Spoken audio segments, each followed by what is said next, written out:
मयूरभंजर दामोदर मेला आदिवासी माने कले समूह अस्थि विसर्जन जांगबाहा बहेल एवं नदी तीन नदीर संगम स्थल बारुणी घाटरे आत्मीय अस्थि विसर्जन करी मुख्य कामना करछंती सांताली संप्रदाय।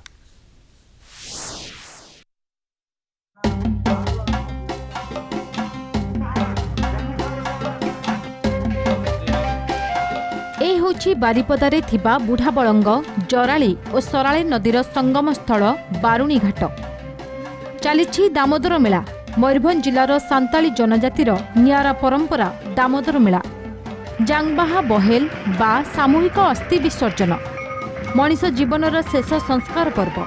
एही संस्कार कार्यकु केही केही जिलिंज डाहार अर्थात दूर यात्रा बोली मध्य कहिथांती। प्रतिटी सांताली परिवार सेमानंकर आत्मीय मृत्यु परे अस्थि को गंगा नदी रे विसर्जन करिथांती। मात्र आर्थिक दुर्बलता जोगु किछि जाई पारि नथांती। मकर संक्रांति ठारू 3 दिन पर्यंत पालित जांगबाहा बहेल रे भाग नैथांती। कार्यक्रम एवं परंपरा आमर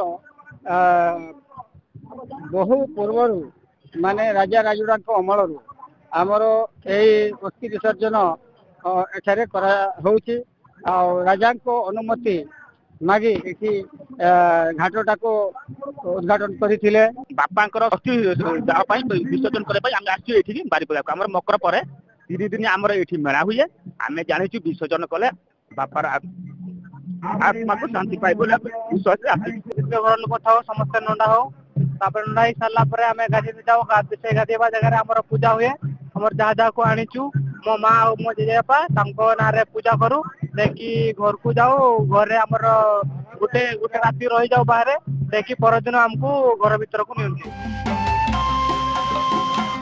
राजतंत्र समय ही चली आसी एही परंपरा। गंगा नदी को जीवापाई प्रजा को असुविधा हेबारु भंजवंशीय राजा एही बारिपदार त्रिवेणी संगम रे परंपरार शुभारंभ करथिले। सेही दिन ठारू एही घाटर ना दामोदर घाट रही आसी। जो सूर्यंकर जो गति मकर संक्रांति कहले आम साधारण बुझू आपंकर सूर्यंकर उत्तरायण गति सूर्य जो दक्षिण दिग ढली था से आमर मकर संक्रांति दिन ठू से उत्तर को गति करती और आमर पूर्वपुरुष मान विश्वास अनुसार से दिन आम पवित्र दिन आरंभ हुए और से पवित्र दिन आम ये त्रिवेणी संगम जो 3 नदी मिलन स्थल आम ये जगह अस्थि विसर्जन करूँ। तेणु यहाँ ठीक मकर गोटे दिन पर अर्थात जो 14 तारीख मकर हुए 16 तारीख आरंभ हुए 16, 17, 18 3 दिन धरी आमर अस्थि विसर्जन मेला कार्यक्रम अनुष्ठित हुए।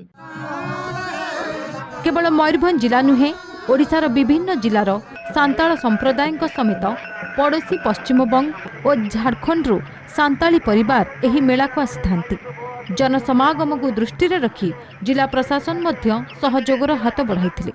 मयूरभंजरू भिडियोग्राफर देवेंद्र नाथ दास सत्यजित सोम को रिपोर्ट कलिंग टीवी।